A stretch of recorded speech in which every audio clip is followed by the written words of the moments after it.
Hello, friends. Welcome to the session of GST Schedule 3. Schedule 3 lists down the activities or transactions that are neither treated as supply of goods nor supply of services. Rather, it is a negative list and hence does not attract GST.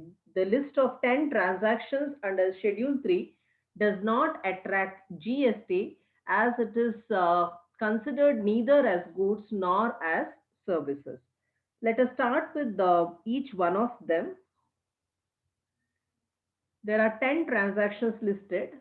The first one being employment, second court, third MPs, fourth funeral, fifth sale of land, sixth one being actionable claims, seventh one supply from non-taxable territory to another non-taxable territory, eighth one being supply of warehoused goods, ninth one supply by endorsement of documents, tenth one liquor sales. Let's start with each one of them. To begin with the employment, service by an employee to the employer in the course or in the relation of the employment is not chargeable to GST as per Schedule 3. Some of the transactions which are included under this would be, specifically included would be amount from employer to employee on premature termination of the contract, services by casual workers to employer who gives wages would also be treated as within the employment. Agency or a contractor hiring casual workers and employing them would also be included under the employment. Moving on to the second one, that is court. Services by any court or tribunal established under any law for the time being in force would neither be considered as supply of goods nor services as it is listed in Schedule 3 of the GST. Court in this context would mean district court, high court, and Supreme Court. Moving on to the third category, that is MPs.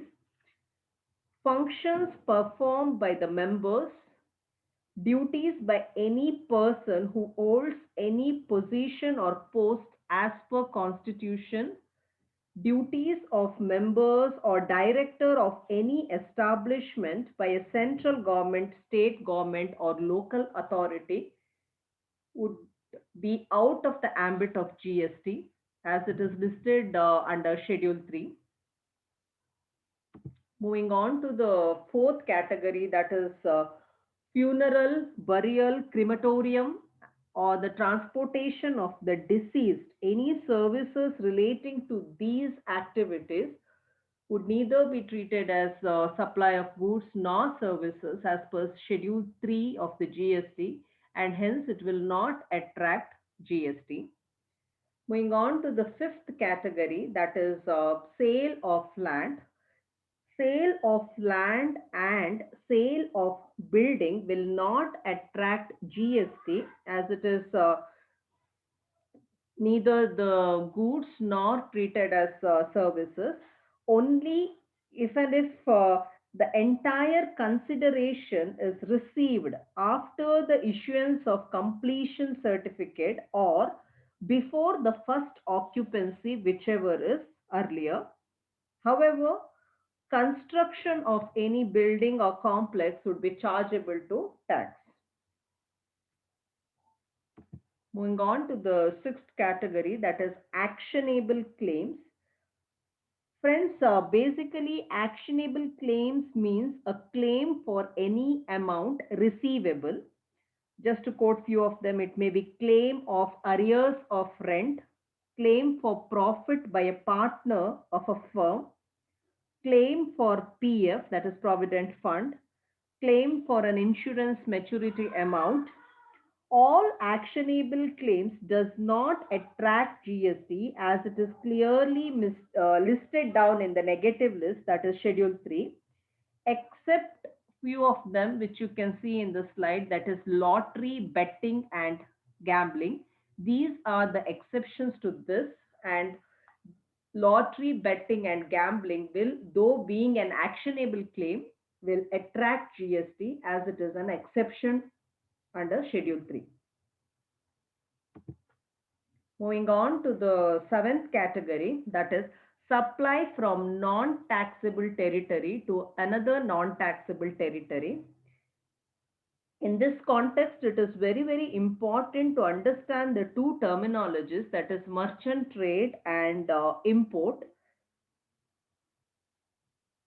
Transaction which involves movement of goods from one non-taxable territory to another non-taxable territory without such goods entering into India uh, would be termed as merchant trade, and merchant trade will not be subject to GST. And import, as you all know, bringing the goods into India from a place outside India. Merchant trade especially, the will not be treated, will neither be treated as supply of goods nor supply of services. We'll pick up an example which makes it clear. Now, assuming that Mr. X, a registered person in India, purchases goods from US and sold it to Mr. Y of UK without bringing the goods in India. This is a merchant trade. It is a typical merchant trade, and it is treated as neither supply of goods nor supply of service as per Schedule 3 of the GST. Moving on to the eighth category, that is supply of warehoused goods to any person before clearance for home consumption. Let us consider one of the example which makes it a little clear, where considering if Mr. X imports goods and he has kept it in the warehouse without clearing it for home consumption. In case if Mr. X takes clearance for home consumption, then he will be liable to pay BCD, that is Basic Custom Duty, and IGST. When goods are kept just in the warehouse without taking clearance for home consumption, then basic custom duty and IGST will not be payable. It is payable only on taking clearance for home consumption. Now, Mr. X sells the goods to Mr. Y from the bonded warehouse itself. On this transaction, that is the sale of goods by Mr. X to Mr. Y from the bonded warehouse itself will not be attracted to GST as per Schedule 3. Of course, in case in this particular example, when Mr. Y takes the goods for his home consumption, IGST will be levied. This provision was mainly included in Schedule 3 in order to avoid double taxation. Now, moving on to the ninth category, that is supply by endorsement of document. Supply of goods by a consignee to any other person by endorsement of document of title to the goods after the goods have been dispatched from the port of origin located outside India but before clearance for home consumption.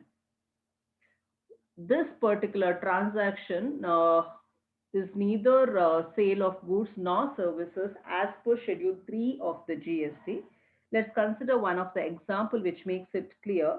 Now, in case if Mr. X of India imports some goods from US, now while the goods were in high seas, Mr. X sells the goods to Mr. Y of India by the way of endorsement of documents of title of goods. This transaction is neither supply of goods nor supply of service as per Schedule 3 of the GST, and it will not attract GST. In this context, it is better to understand one of the term, that is high C sales. High C sales is nothing but a case in which if the original importer of the goods sells the goods to a third person before the goods are entered for the custom clearance, then it would be treated as high C sales. Now moving on to the last category, or the 10th category, that is liquor license, a latest amendment. Service by the way of a grant of license fee against consideration. It may be in the form of license fee or even the application fee, will be out of the ambit of GST as per Schedule 3. If the license is granted by the state government, then it will not attract GST. These are the 10 transactions listed in Schedule 3, that is negative list, which are treated neither as supply of goods nor supply of services and hence kept out of the ambit of GST. Thank you, friends. I kindly request you to like, share, and most important, please subscribe to this channel. Thank you.